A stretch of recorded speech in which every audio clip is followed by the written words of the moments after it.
Hi, friends. Susan Blackwell from the Spark File here to let you know that the doors are open for the Spark File Illume, a 9-month group creativity coaching mastermind that invites you to be the Chief Creative Officer and Chief Marketing Officer of your creativity. But what does that mean? That means in 9 months in Illume, you will clarify and advance your big creative goals and learn how to effectively share your work with the world. Now, if you're listening to this and you're an experienced creative or an accomplished professional who seeks a space where it is safe to attempt something you've never tried before, or complete a big creative project, or take your work to the next level and acquire the skills needed to share your creative work with the world, Illume might be right for you. We are calling in emotionally intelligent, high-functioning creatives who are ready to level up. You can find out more by going to thesparkfile.com/Illume, but do it now to find out if Illume is right for you and to save with early bird discounts. That's thesparkfile.com/Illume. Take a leap, take a risk. Go to thesparkfile.com/Illume and join us for Illume. This is part 1 of our interview with Jonathan Groff. Listen, it contains profanity and adult content. Please use your discretion.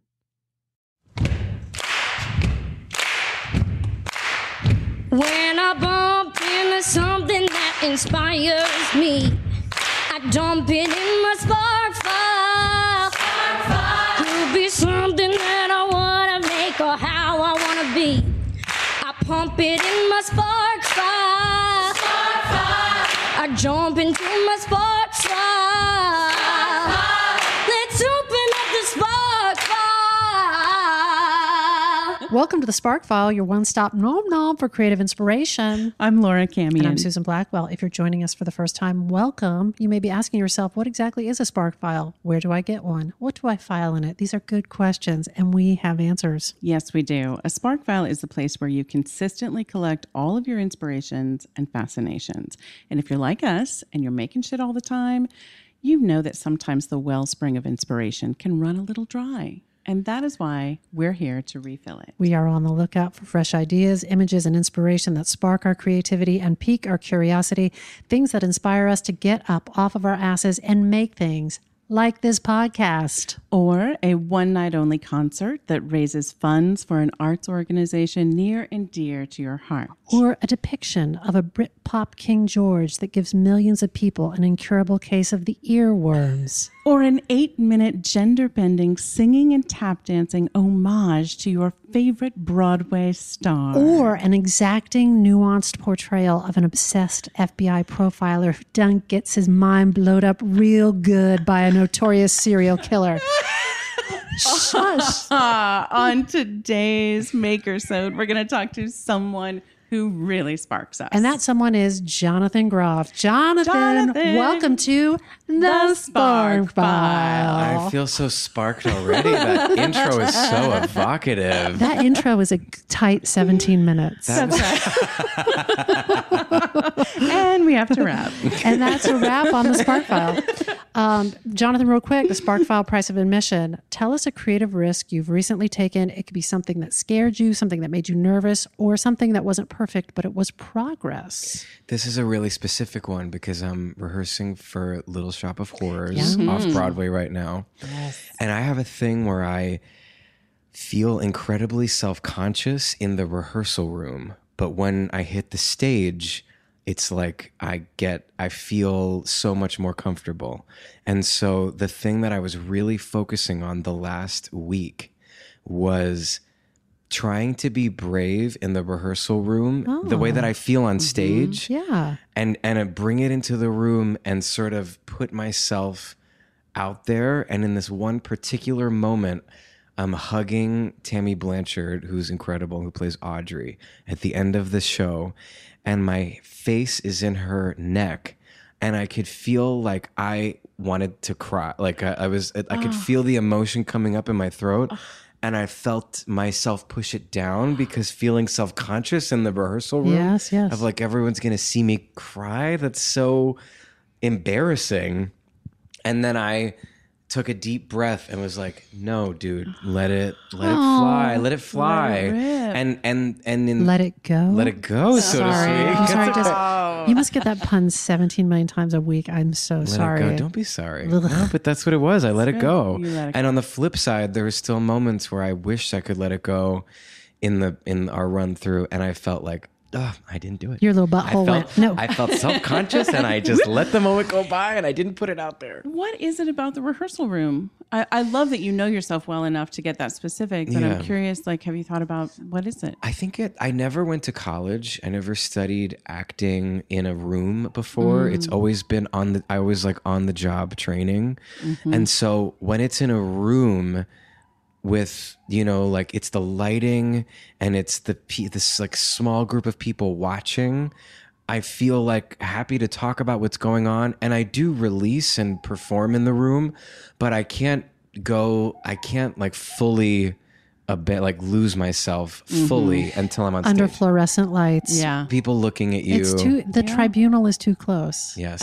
Under in street clothes, under like work lights. Yes. It's too visible. We'll get there. Yeah. We'll get there when Yeah. we get on stage. Yes, exactly. I love that though. You were challenging yourself. You were like, dude, you caught yourself and you were it. like, I was like, come on, like it'll be better on stage if you can start that process of releasing now. And I did in some ways, but it still is not where I feel my most comfortable. but progress. Progress. Progress, That's not perfection. You well know? done. You are admitted to the Spark File. Officially. Now, for people who don't know you, can you tell us a little bit about how you identify creatively? Like, how do you describe the mix of things that you do? Yeah, I would say that I'm an actor, singer, dancer. I would say I'm more of an interpretive artist as opposed to a creative artist. So I get really excited when I read a piece of music or a piece of writing that inspires me to perform, or I see a play and I think I want to play that part, or I want to be on stage. I don't so much sit alone at home with a laptop and write out ideas and like write lines and create things out of nothing. Yeah. I think I'm more of an interpretive artist. I will challenge you slightly and say that you will build a concert. You will, and I know sometimes that's kind of a crazy quilt of interpretive artists, but it's sewn together with the hand of a creative artist. That's true. That's true. I do that. And certainly also in like a rehearsal room or when you're on set and you're improvising lines, then it is true that I'm making stuff up, so to speak. But it still is like from something, even with a concert, like I can't really create a concert unless I know what city it is I'm performing in and what it is, what the point of it is. Yeah. Like I can't, I've tried to just do concerts and I can't do them unless I think really specifically about who am I doing this for? And then I can kind of create from there. But I don't just like sit at home and daydream about stories and ideas. You need a more specific assignment or prompt, it sounds like. Yes. It would be interesting. You've never done an album, have you? No. And you're making a face like that can fuck No. itself. Yeah, you're like Just so for the not listener, interested. your face was like, no, ugh. thank you. Because I think to myself, so right. So if I do an album, I don't write music. So if I had something to say and I was writing original music, I could see making an album. Yeah. But I'm going to be the 878th person to sing like just in time. I think of it being a really like cheesy Broadway album. And I just like, I can't, No. I just feel like There's other people that sing better than me that I would love to hear, like Idina sing every song I've ever heard before because her voice is so unique and extraordinary. I'm not trying to downsell my singing ability, That's okay. Yeah. but there's just some people that have phenomenal instruments that I want to hear sing all the songs and reinterpret all the songs in a way I've never heard. I hear all that. I just, jumping back to this thing that you said about I can build a concert if I know what city I'm performing. What is the point? Yeah. Where is it set and what is the point? And I just think if you had a little bit more of a specific assignment, you could probably respond to it more fully. Right. Interesting. There are a lot of studies on that, actually, of like, certain people that can create more prolifically when there are no limits. No, there's nothing on the nothing listed that I have to do. And then other people that are like, the more you pile on about specificity, it has to be this and this and this, and then their minds get going, and then they can. I would say I go. lean more that direction. Yeah. Of like, you show me the sort of rules, and then I can feel You can respond. free within them. Yeah. It's also why I love theater. It's that I feel, even though it's the same words every night, I feel so released by that. Yeah. And I feel like anything could happen.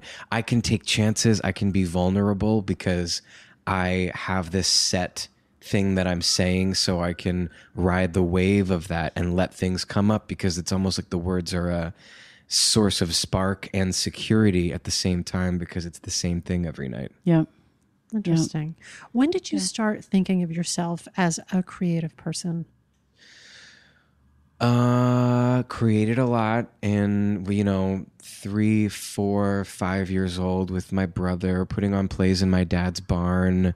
We had an old giant video camera. What? Just like rested on your shoulder. One of those giant, yes. And my brother and I would make videos together. And I also really remember playing with my friend Andy Rainier when I was a kid. Hey, Andy. Hey, Andy. And I really remember going into the woods with our friend Chris behind his house and playing pretend and playing Robin Hood and playing I Love Lucy randomly, because I was obsessed with I Love Lucy. I was like, you're Ricky, I'm Lucy. And I really remember the feeling being then 7, 8, 9 of playing pretend and getting completely lost in it. And I remember the feeling of coming out of pretend and being back in real life. And acting to me is like trying to go to that place of pretend that I had as a kid, where it was like I just sort of left my body and was in Unabashed. Yes. And when you were talking earlier about being in rehearsal and being like in the rehearsal room and that self-consciousness and something wants to come up and you're like, no. And you're like, yes. Yeah. It is trying to get back to that, isn't it? Trying to get back to that. Yeah. Just we're all alone in the woods here. Yes, exactly. Unobserved. Yes. Yeah. That's when I think all of us do our best work, when you're not aware when you just are like, you just catch fire and you look back and go, what was that? One of my greatest compliments for actors to my taste, to my thinking, is when I can watch someone and I'm like, good goddamn, they look completely unobserved. Yeah. They look completely unobserved. And it's something that I'm sort of like, I feel like I rarely arrive at. Rarely. Sometimes it shows up too, of like they're unrecognizable in a way that's like not put on, but like you've never seen their face fall do into that. Right. Because they're not thinking about what their face is doing anymore. Totally. They're just like letting it rip. Totally. So you were little when you did you realize it was creativity, or were you just like, this is play? This is Play. Just play. Like, that's all I wanted to do. Was your brother the director? Was there anyone who directed the shows? He was more of he was definitely more of the director of the shows. And he also ran the video camera and spliced together. Like, I would appear and disappear. Right. I've seen some tasty footage of you in full drag. As a little. Yes, Mary Poppins. Yeah. Dorothy. Did you get that dress? Did you get that dress from your neighbor? Yeah, good memory, Susan. I really wanted to be I'll Cinderella. never forget you in Tiny Drag. Unforgettable. New segment, by the way, Tiny Drag. Tiny Drag. That would be great to see really all good adults segment. as little people in drag. Tiny Drag. Tiny Drag. The dress for Tiny Drag was Afton Hess's mom, Sue Hess. Hey, Afton. Hey, Sue. Hey, ladies. Yeah, it was like a white dress. It was a beautiful little white dress that was my both Alice and Cinderella dress whenever I wanted to be there. And I loved how like accepting I was struck by how I don't know. I don't think either of your parents or your brother seemed to give a shit. They were just Didn't like, care. you look great. You sound great, kid. They got me the carpet bag for Mary Poppins. It was like in the wig and the lipstick. Yeah. We need this video. I interrupted you. You were going to say something about your brother making cuts where it would be like you would appear and disappear. Yeah, you would like hit record and then it'd be like, and now I disappear. And then he would press stop record and then I would leave and then he would record again. So then in the video, it looked like I disappeared. Special effects. Yeah, really advanced. High tech. Yep. Jonathan, I was thinking about you recently, not in a creepy or weird way, but thinking about you recently, and I made a few realizations. Okay. My 8-year-old niece is obsessed with you from Frozen. Love it. Okay, cool. My 16-year-old niece is obsessed with you from Glee. Amazing. My college best friend is obsessed with you from Looking. Wow. My significant other is obsessed with you from Hamilton and cannot stop singing the song. Nice. And Susan and I are obsessed with you. Fully obsessed with you from Mindhunter. Yes. So it just got me thinking, like, your personal tagline is Jonathan Groff, a little something for everyone. I feel like that. Ooh, there you go. Love That's your that. tagline. But it made me think, like, what are you, like, how do you decide what projects are right? I mean, you have such an incredible breadth of type of project. Thank you. What speaks to you? I feel, first of all, super lucky. There's so much luck that goes into all of those things. Even like working with Michael Mayer right now on Little Shop. We worked together on Spring Awakening 14 years ago. Right. And I look at him every day and I just think, thank you. Like, thank you so much for choosing me. Thank you That's for choosing me. That's a life changer, him then, casting you in that. and also choosing me now. I just am like that. There's so many talented people and there's so many great projects, but I feel really like, just like, thank you. Because one of the things that Mindhunter really reminded me of is we had a revolving door of a phenomenal company of actors that came through, some of which I'd seen before and things, some of which I had no idea who the F they were. And they were all so good. And I'm sitting there like, these people are so talented. But this, like, that you don't know their name or they don't have the, and so I'm continually like, thank you, universe, world, whatever. Feel super grateful to be able to be in all those things. A lot of luck involved. And then as far as like choosing it, it's like I just, when I get like a boner when I'm reading something and I start like getting excited and I think sorry, Little Shop is on the brain because we're just in the middle of it. But when Michael called and and said what, and I listened to it and I that was back in May and I've listened to the album at least once for the entire way through every single day since May. And even today we did our final run through in the rehearsal space and I came home to clean my apartment before you guys got here and I listened to the entire score of Little Shop of Horrors. It's like obsessed. You're obsessed. I'm literally obsessed with it. And so if something like that happens, then it's sort of also like when I was learning the lines for the Mindhunter audition, I knew that I really wanted to do it because it was like play as a kid where I'm like, okay, let me learn. It was like 50 pages of sides. And did you have to be completely off book? They didn't say, but I always am off book for every audition. Same. Yeah. But that's the one audition, David Fincher, where they tell you they told me anyway, you have to be off book. Have to be off book. And you Maybe said they it was did tell me 50 that. pages? Maybe they didn't Was because it was lot? 50 It was 50 pages of sides. Wow. And I was like, okay, let me learn this. This is Jesus Christ. But it went by like 2 hours. I'm sitting there for 2 hours and it felt like 5 minutes because I was so enjoying learning it. And then So when we would good. shoot it, when we would do those long 15-page scenes and we would do long days, the day would feel like 2 hours and it's like the same thing as play. Yeah. The play, it's like always trying to get to that Sort of out of state body. of mind. Yeah. And so though that sort of the potential for that or the heartbeat of that is what I guess would draw me to the things that I've been able to do. There's something that you keep coming back to, this note you keep playing about when you become so engrossed in something and you get that little creativity boner.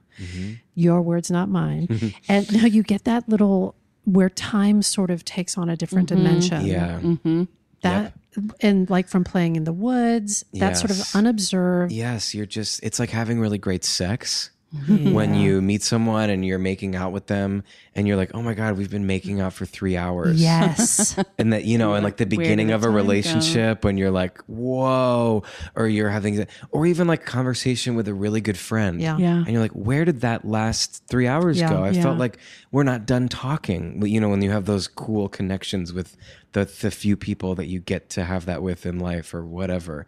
It's all to me like wrapped up in the same thing. Yeah. That's where I want like the creative thing. And there is so many distractions and things that can like blocks, like you were saying, or things that get in your way, that it's sometimes like you really, for me at least, I really have to go, I'm gonna lose myself in this if it's the last thing I do, I swear to God, because that's what I'm here for. I'm not interested in anything else. I've never been drawn to anything for money or because I thought it was cool, or I've only pursued stuff to get to that lose yourself state. That's really the only reason I'm doing it. And once you feel that, do you feel a sense of certainty and then there's no going back? You're like, I know this is the project for me. I say yes to it. Or do you live a little bit in uncertainty? You're like, oh, I don't know. Yeah. I remember when I was going to do Looking, I felt scared a little bit before that one. That one, it was the director, Andrew Haig. I'd seen his movie Weekend, and I was like, I'll do anything that director asked me to do. And then it was like reading the scene about anal douching and reading the scene about uncut dicks. And I was like, this is so intense. When I said anything. Everything I learned about anal douching, I learned from you. I'm not kidding. Yes, that's true. Oh, yes, we have had many a talk about that. That's actually true. And so my hand is sweating right now just thinking about it. And so that's one where I felt like, whoa, I'm gonna like put my head on the ground and put my ass in the air and pretend to put this water douche up my ass for all time on screen. On camera. That's really intense. Yeah. But wait, this was your audition, or this was no? It's a sincere question. No, that was like in the show, in the episode. Got it. But in the audition, I did feel hot, not in a sexy way, because it was a scene where I was that's risk, baby. hitting on this guy. That's creative train, risk, I think. And I was like whoosh, sweat, and I was like, this is exciting, but it was also made me feel scared and nervous. So it wasn't like slam dunk, I want to do this. I was like, I think I want to do this, but it's so, will I just like always be seen as the anal douche guy after this? Once you do something on TV, can you ever take that back? To Camion's point, you've done so many other things that I feel like that's just one stripe in your rainbow, baby. That's right. I'm going to go off road for just 1 second. I'm struck by how often you speak in visceral terms. Yes. Like you're talking about how your body felt or physical sensations. Yeah. Do you feel like you live your personal life also just responding viscerally to the world? Yes and no. I think I'm very analytical in life. I definitely think before I speak. I probably am more of a head first person. Interesting. Just sort of, I think the way that I was raised and coming from Pennsylvania and being gay closeted until I was 23, I'm a compartmentalizer.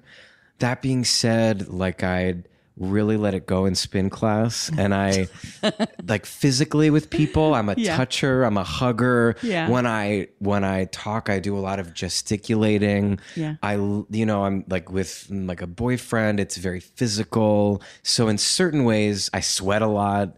In certain ways I am visceral in my life, but I would say that really that as a person, I think a lot. I think a lot before I do, as opposed to like, I say whatever. I'm not unfiltered. And when I feel safe, I can let go. Yeah. But I think just sort of my like general state of being is to think about everything before. Yeah. You may be thoughtful, but I think you're just outside observer. I feel like you are super visceral. I remember having Thanks, conversations with you about, well, I love it. Like as a teacher, I'm always trying to get young writers or makers to tune into things that give them feelings. And sometimes that can be scary for people, but we're like, no, actually lean into it because it's you're getting a lot of good information from that and some creative raw material. Yeah. I remember having conversations with you where I would be like, what would you think about dating fill in the blank name? And you would be like, oh, no. I have like a pheromonal react. No. Yes. Do you know what I'm talking about? I know exactly who you're talking about. Wow. This is a blind item. I know. I'm not going to say out of protection of. All of this is to say, I feel like you do. That had to do with smell. That's right. Yes. That's right. But I remember you Interesting. specifically had a full body response to even the suggestion. And it was based on the word I believe you used at the time it was like a smell / pheromone thing. But I do think you strike me as somebody who is thoughtful for sure, but also visceral and kinesthetic. Oh, I don't know that word. That's a fancy one. I can't define it. Sorry. Get back to you on the definition. Back to you on that. I also, this is totally off road, but you told me the funniest fucking story. I think it's when you were doing, what's the show you did with Kelsey Grammer? Boss. You were doing Boss and you had a sex scene Yes. with a female co-star. Yeah. And her vag patch, like you were supposed to be like fake going down on her. And her vag patch just was like, it just was like, it gave out. Yes. And just went boop and fell off. Yep. And I was like, your patch came off. She just emailed me a week ago about Mindhunter. That actress. Well, don't out her. Jonathan, when you reflect, Jonathan, everybody Susan. calm down. Yeah. Jonathan, when you reflect on your personal life thus far, Yes. can we just get a clean take? Yeah. Sorry. Get it all out, everybody.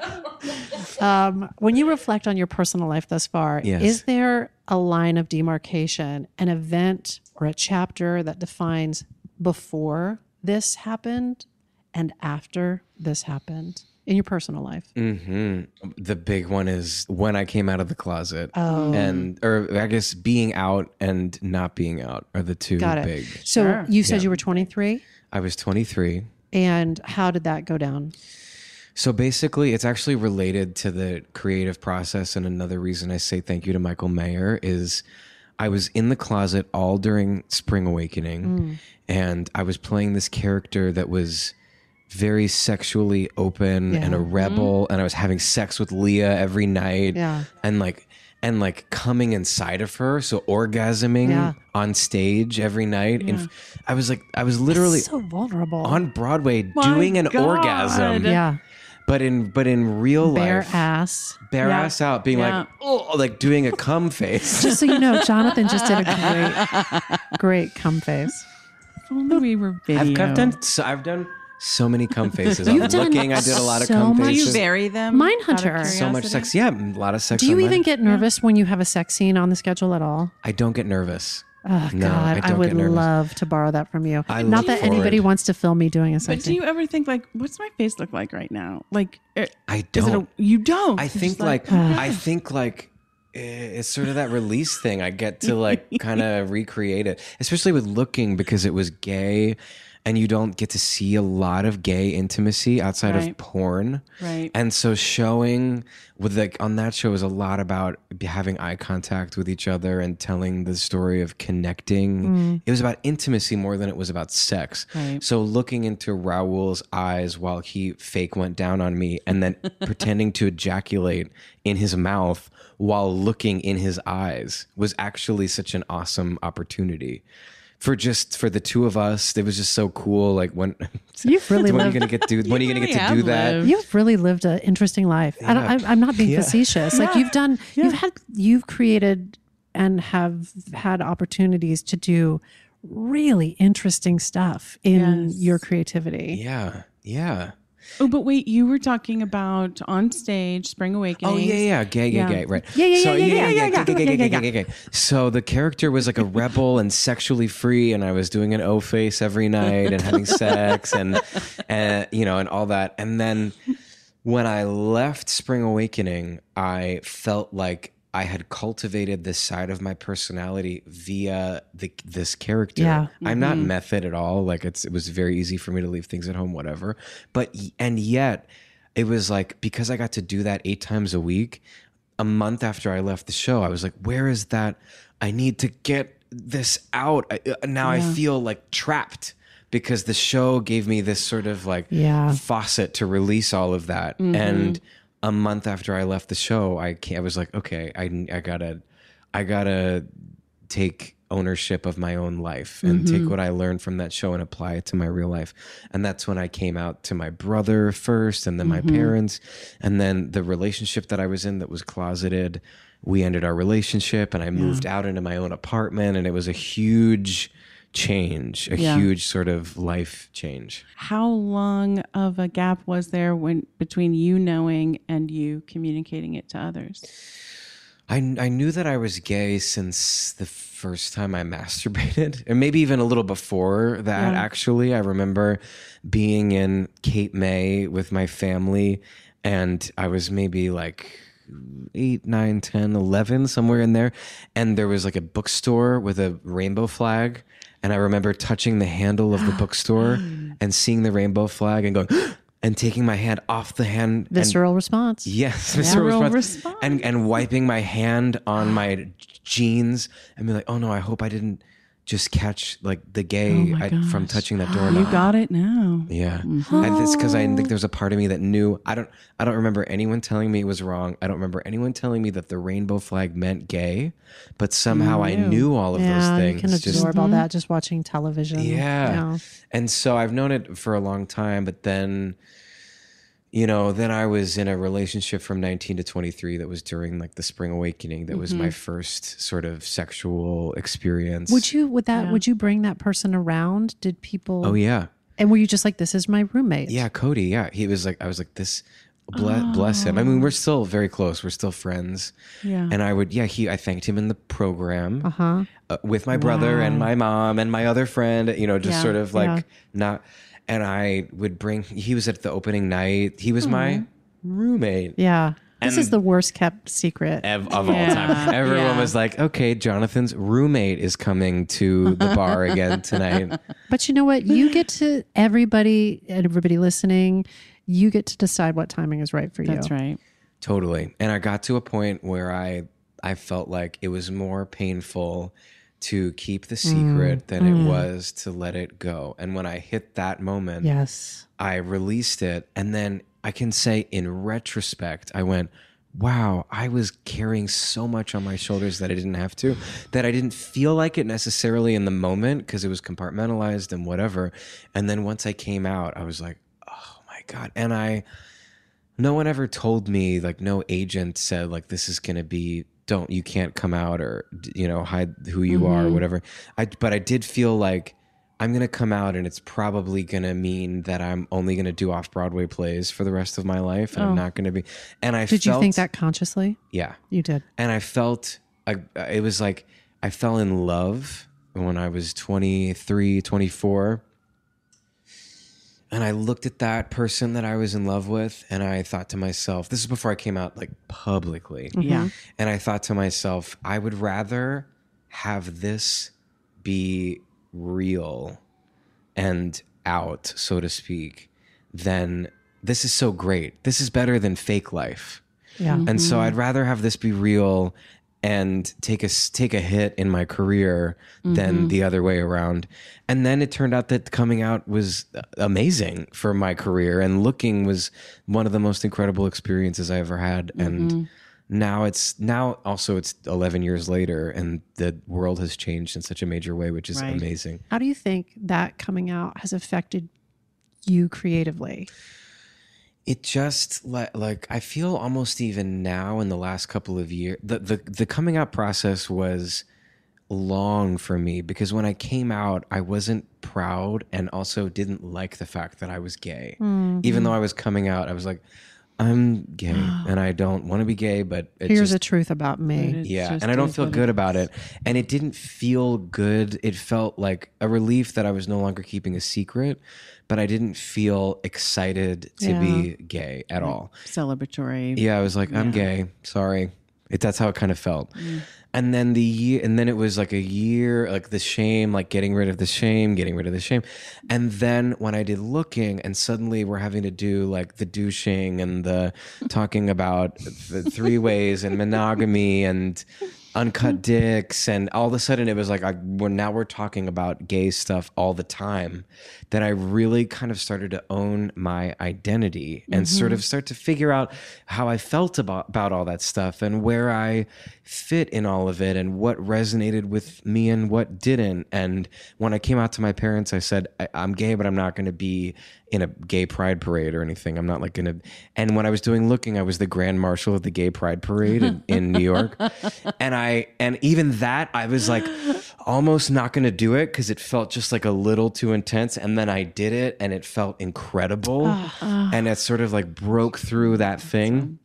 And then as far as the way that it articulated itself creatively, it's like every part of yourself is so valuable whenever you show up to a room and being to create something. So I could now talk about my boyfriend said this when I was having sex with a guy. And even when Oh my God, yes. Yeah, all of that stuff could be part of the work. And even like, even when it was a straight relationship, I would say, well, when I was da-da-da-da, and then she would say, oh, I can relate to that. And you sort of find the universal things. Oh my God, and there's of just like, course. you can be so honest and bring really specific things to a creative process Oh my God, because you can be of open. course. I've never heard that articulated quite that same way, where as an interpretive and a creative artist, you bring yourself to your work. And if you have compartmentalized a piece of yourself and you won't bring it into conversations and you steer conversations away from that,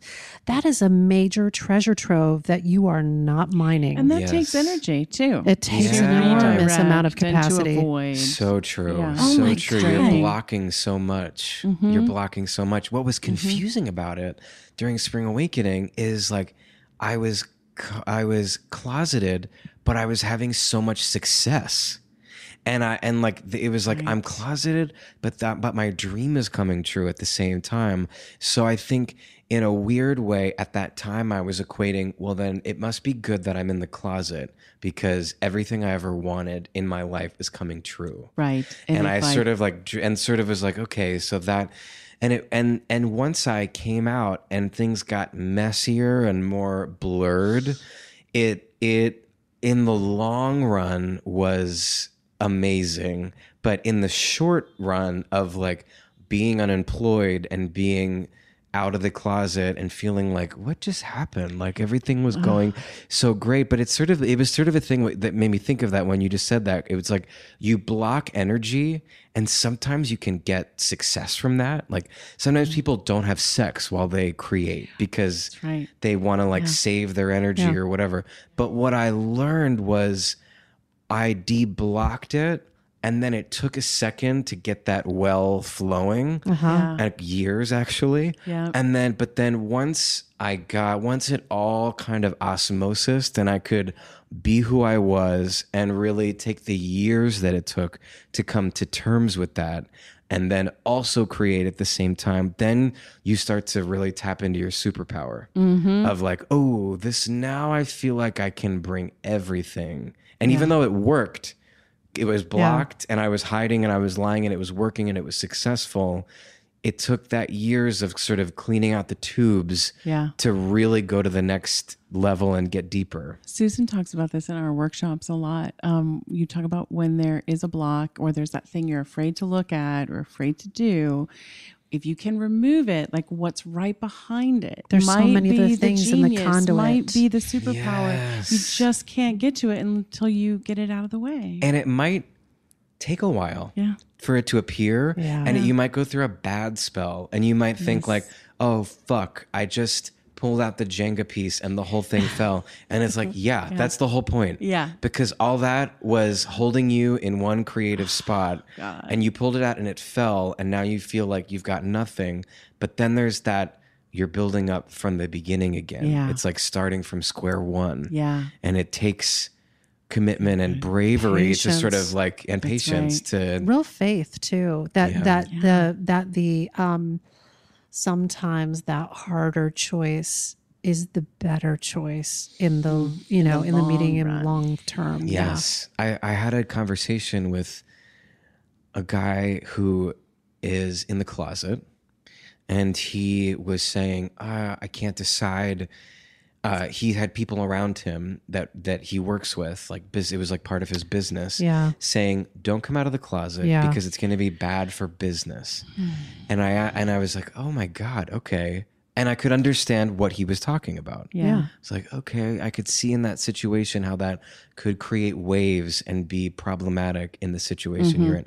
Yeah. And then I asked my brilliant friend, Andrew Haig, who's our director of Looking, I was like, oh man, I just had dinner with this guy last night who said the people in his circle told him to stay in the closet and that it would be bad for business if he came out of the closet. And I kind of understood what he was talking about. And it broke my heart because you could see from a business perspective their point of view. Yeah. And I said, Andrew, what do you think about that? And he said, I think if he comes out now, it will hurt him in the short run and help him in the long run.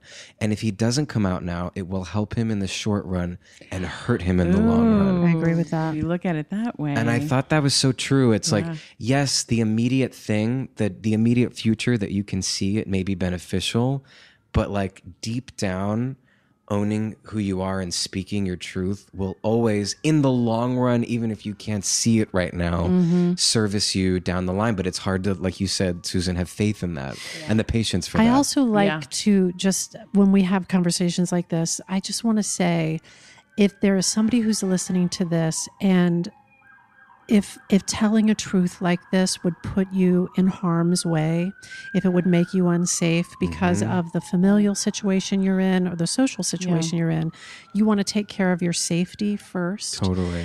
But if it is a situation where it's just fear, like fear not founded in you coming into harm's way, but just that fear that we all have to tell our truth, whatever that truth is, just look at that distinction, but stay That's safe. so true. Stay safe. Yeah. And there's a time and a place for everything, like you said. And I wouldn't change a thing. I wasn't ready to come out until I came out at 23. Yeah. I wouldn't have wanted to come out at 19. It was like at the right time. I think it's so interesting that you told yourself a story that you were going to be sort of, well, I'm going to do that and I'm going to act in off-Broadway plays for the rest of my life. And really what happened, and I'm not saying this is the entire reason you've had all the success you've had. I think there's a lot of contributing factors to that.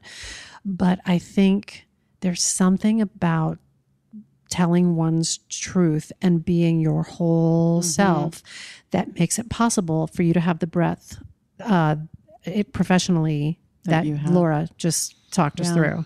Yeah. Speaking of that, did I just cut you off? No, I was just going to say it's like all boats rise that you always say. All boats rise. When you tell your truth, it's like all boats rise. I feel like all the boats inside, all the little boats inside of you, and then all of us around you. Like when we hear you talking about doing something that was hard and you required bravery, and how it's turned out for you so far. It inspires me. It inspires me to be more brave. Yeah, me Cry too. in the rehearsal room. When I bump into something that inspires me, I dump it in my spark file. Could be something that I want to make or how I want to be. I pump it in my spark file. I jump into my spark file. Let's open up the spark file.